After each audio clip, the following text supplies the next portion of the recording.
एक बहुत बड़ी कंफ्यूजन बिगनर्स के मन में होती है कि वो ये नहीं समझ पाते कि सर टेक्निकल एनालिसिस और फंडामेंटल एनालिसिस के बीच में क्या अंतर होता है और कब हमें टेक्निकल एनालिसिस करना चाहिए और कब हमें फंडामेंटल एनालिसिस करना चाहिए। तो बात करते हैं स्टॉक मार्केट की। स्टॉक मार्केट में दो तरह के लोग होते हैं, number 1 trader and number 2 investor. Trader वो लोग होते हैं जो कंपनी के शेयर प्राइस या उस शेयर प्राइस की मूवमेंट को देखकर शेयर को बाय या सेल करते हैं। मतलब वो हमेशा ये देखते हैं कि शेयर की मूवमेंट कहां जा रही है। और जो ट्रेडर होते हैं तो वो ज्यादातर इंट्राडे ट्रेडिंग यानी डे ट्रेडिंग करते हैं, मतलब सुबह से शाम तक शेयर खरीदते बेचते हैं, या स्विंग ट्रेडिंग करते हैं या पोजिशनल ट्रेडिंग करते हैं। ध्यान रखिए, इन्वेस्टर्स जब भी शेयर में इन्वेस्ट करता है तो वो शेयर प्राइस की मूवमेंट को चेक नहीं करता, वो देखता है कि कंपनी का बिजनेस मॉडल कैसा है, कंपनी के प्रोडक्ट की कितनी डिमांड है, प्रोडक्ट में क्या प्रॉफिटेबिलिटी है, प्रेजेंट या फ्यूचर में ग्रोथ की कितनी संभावनाएं हैं, एक्सपेंशन का कंपनी का प्लान क्या है,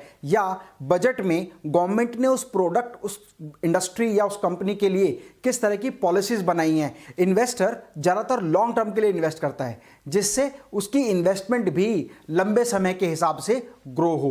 तो यहां पर हमें समझना बहुत जरूरी है। मैंने आपको बताया कि इन्वेस्टर क्या है और ट्रेडर क्या है। इन्वेस्टर वो व्यक्ति है जो शॉर्ट टर्म में पैसा कमाने के लिए पैसा इन्वेस्ट करता है, जबकि इन्वेस्टर जो लॉन्ग टर्म के लिए पैसा इन्वेस्ट करता है ताकि वो कंपनी की ग्रोथ के साथ साथ पैसा कमा सके। अब बात करते हैं फंडामेंटल एनालिसिस की।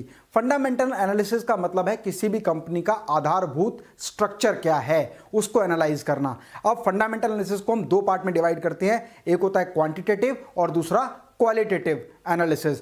तो हम बात करते हैं सबसे पहले क्वांटिटेटिव एनालिसिस क्या होता है। मतलब किसी भी कंपनी की जो quantity in terms of numbers है वो क्या है। जैसे कंपनी की फाइनेंशियल स्टेटमेंट्स हमें क्या बताती है, कंपनी का प्रॉफिट एंड लॉस अकाउंट है वो हमें क्या शो करता है, कंपनी की बैलेंस शीट क्या बताती है, इनकम स्टेटमेंट क्या है कंपनी की, कंपनी का कैश फ्लो स्टेटमेंट क्या है। इसी के साथ साथ हम कंपनी की जब फंडामेंटल एनालिसिस को हम चेक करते हैं तो कंपनी की फाइनेंशियल रेशोज को भी हम चेक करते हैं। अब ये रेशोज हमें क्या बताती हैं कि उस कंपनी की फाइनेंशियल हेल्थ क्या है, मतलब कंपनी कितने लेवल पर मार्केट में लीड कर रही है। जैसे कंपनी की PE ratio, PB ratio, ROI, ROE, debt equity ratio और करंट रेशो। दूसरी इंपॉर्टेंट बात, जब हम कंपनी की क्वांटिटेटिव एनालिसिस करते हैं तो ये हर इन्वेस्टर के लिए एक ही तरीके से एक ही समान रूप में मायने रखती है। क्यों? क्योंकि कंपनी के नंबर पर बेस करती है और कंपनी की जो पोजीशन है उसके बारे में बताती है। मतलब कंपनी की प्रॉफिट पोजीशन क्या है, कंपनी की फाइनेंशियल स्टेटमेंट क्या है, कंपनी के ऊपर डेट कितना है, कंपनी कब कब प्रॉफिट कमा रही है, कंपनी की इक्विटी क्या है, कंपनी के ऊपर लाइबिलिटीज कितनी है, उसके पास करंट रेशो कितनी है, कैश का फ्लो कितना है। ये सारी जो इंफॉर्मेशन है वो हमें क्वांटिटेटिव एनालिसिस के थ्रू पता चलता है। मतलब कंपनी की एक्चुअल फाइनेंशियल पोजीशन क्या है। अब बात करते हैं क्वालिटेटिव एनालिसिस क्या है। अब क्वालिटेटिव एनालिसिस का वर्ड से ही क्लियर होता है कि हमें कंपनी की क्वालिटी को चेक करना है, मतलब कंपनी का बिजनेस मॉडल क्या है, किस बिजनेस मॉडल पर कंपनी काम कर रही है। मैं एग्जांपल ग्रुप में बताता हूं, बिजनेस मॉडल दो तरह का भी हो सकता है। जैसे कंपनी फ्रेंचाइजी मॉडल पर काम करती है या कंपनी ओन्ड आउटलेट्स पर काम करती है। जैसे आप रिलायंस फ्रेश देखते हैं तो या तो उसके फ्रेंचाइजी होंगे या कंपनी के अपने आउटलेट होंगे। तो कंपनी का बिजनेस मॉडल क्या है ये समझना बहुत जरूरी है।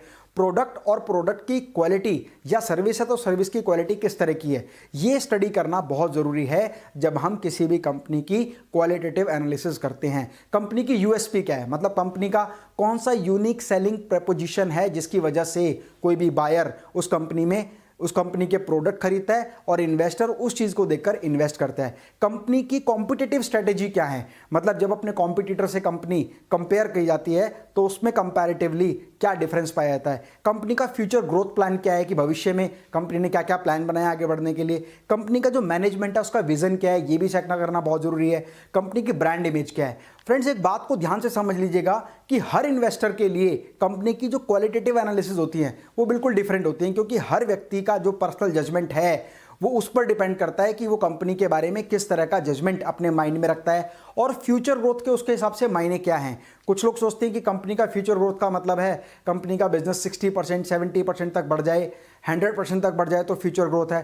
कुछ लोग मानते हैं कि फ्यूचर ग्रोथ का मतलब है 200%, 300%, 500%। तो ये अलग अलग व्यक्ति पर निर्भर करता है कि वो कंपनी की क्वालिटेटिव एनालिसिस को किस तरह से अंडरस्टैंड करता है और किस तरह से उसके ऊपर डिसीजन लेता है। इसका मतलब अगर आप लॉन्ग टर्म के लिए इन्वेस्ट कर रहे हैं तो आपको कंपनी के फंडामेंटल को ज़रूर स्टडी करना चाहिए, चाहे वो क्वालिटेटिव हो या क्वांटिटेटिव हो। उसी के बाद आप डिसीजन लें कि मैं कंपनी में लॉन्ग टर्म के लिए इन्वेस्ट करूं या नहीं। लेकिन जब हम ट्रेडर्स की बात करते हैं, हम टेक्निकल एनालिसिस की बात करते हैं, तो जितने भी ट्रेडर्स हैं वो सबसे ज़्यादा टेक्निकल एनालिसिस पर विश्वास करते हैं। एक बात को ध्यान से समझना, अगर आप ट्रेडिंग करना चाहते हैं और ट्रेडिंग में बहुत अच्छा प्रॉफिट मार्जिन कमाना चाहते हैं, तो ये बात ज़रूर समझ लेना कि जो टेक्निकल एनालिसिस है वो सबसे ज़्यादा पावरफुल टूल है ट्रेडिंग करने के लिए। क्योंकि जब हम ट्रेडिंग करते हैं तो हम शेयर के प्राइस को देखते हैं, और शॉर्ट टर्म में जो शेयर का प्राइस है ना, वो बहुत तेज़ी से अप एंड डाउन होता है। उस अप एंड डाउन में कब हमें शेयर को बाय करना है, कब उसको सेल करना है,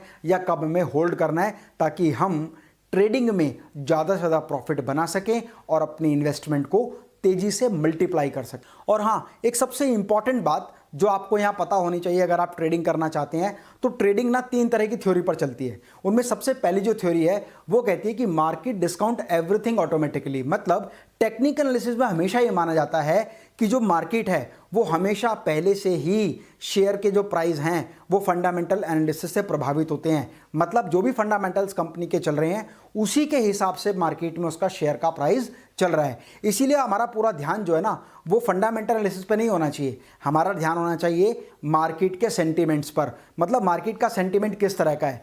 इसीलिए ना टेक्निकल एनालिसिस में जो पूरा ध्यान लगाया जाता है वो मार्केट के सेंटीमेंट्स पर लगाया जाता है कि मार्केट के सेंटीमेंट्स क्या हैं, उसी के हिसाब से डिसाइड होगा कि शेयर का ट्रेंड क्या होगा। दूसरी जो इंपॉर्टेंट थ्योरी है वो ये कहती है कि stock market move in trend. Stock market हमेशा ट्रेंड में मूव करती है। मतलब किस तरह का ट्रेंड चल रहा है, जैसे अलग अलग तरह के ट्रेंड हो सकते हैं, जैसे अप ट्रेंड है, डाउन ट्रेंड है, साइड वेव ट्रेंड है, ये अलग अलग तरह के ट्रेंड्स हो। अब बात करते हैं थर्ड थ्योरी की, और थर्ड थ्योरी कहती है कि history trend to repeat itself. हमेशा हिस्ट्री अपने आप को रिपीट करती है। मतलब पास्ट में शेयर प्राइस जिस कंडीशन में जिस हिसाब से चेंज हुए हैं, फ्यूचर में भी वैसे ही चेंज होगा। क्योंकि शेयर प्राइस का जो ट्रेंड है ना, शेयर का जो ट्रेंड है वो हमेशा ट्रेडर के इमोशन और बिहेवियर के हिसाब से चेंज होता है। जैसा इमोशन और बिहेवियर एक ट्रेडर का होगा उसी हिसाब से शेयर मार्केट मूव करेगी। तो फ्रेंड्स, ये बड़ा इंपॉर्टेंट रोल प्ले करता है जब आप इन्वेस्टिंग करते हैं, और इन्वेस्टिंग आपकी शॉर्ट टर्म या लॉन्ग टर्म किसी भी चीज़ के लिए हो, चाहे आप ट्रेडर के रूप में काम करें या इन्वेस्टर के रूप में काम करें,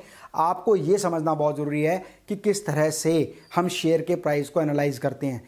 टेक्निकल एनालिसिस में जब हम बात करते हैं ना, तो आज जो थ्योरी सबसे ज़्यादा चल रही है वो है मॉडर्न टेक्निकल एनालिसिस, जो चार्ल्स डॉ की थ्योरी पर आधारित है। चार्ल्स डॉ ने एक आर्टिकल लिखा था 55 वॉल स्ट्रीट, जिसके आधार पर ये समझाया गया था कि फ्यूचर में जो प्राइस होने वाला है, मतलब भविष्य में जिस चीज़ का प्राइस आएगा, वो हिस्टोरिकल डेटा के आधार पर है। और हिस्टोरिकल डेटा को स्टडी करके फ्यूचर के प्राइस को प्रिडिक्ट किया जा सकता है। हम ये कह सकते हैं कि चार्ल्स डॉ के हिसाब से कि हमारा कोई भी चार्ट देखकर हम स्टडी कर पाएँ कि इस चार्ट के हिसाब से भविष्य में इस शेयर का प्राइस इतना हो सकता है। लेकिन ध्यान रखिए, टेक्निकल एनालिसिस में हम पास्ट मूवमेंट के बारे में तो जानते हैं, हम ये तो देखते हैं कि पास्ट में कितनी मूवमेंट हुई, प्राइस कब कब इंक्रीज या डिक्रीज हुआ, कब स्टेबल हुआ। लेकिन फ्यूचर मूवमेंट को केवल हम प्रिडिक्ट कर सकते हैं, उसकी एक्चुअल मूवमेंट के बारे में हमें पता नहीं चलता। इसीलिए बहुत ज़रूरी है मार्केट की डायरेक्शन को देखना, मार्केट की वैल्यूएशन को देखना, स्टॉप लॉस कैसे मैनेज करना है उसको समझना। और फ्रेंड्स, बहुत इंपॉर्टेंट है कि जब आप इन्वेस्टिंग करें तो इन्वेस्टिंग के साथ साथ अपनी नॉलेज को भी एनहांस करें। ज़्यादा से ज़्यादा इन्वेस्टिंग के बारे में स्टडी करें, ज़्यादा से ज़्यादा न्यूज़ देखें, आर्टिकल्स को समझें, कंपनी की बैलेंस शीट को स्टडी करें।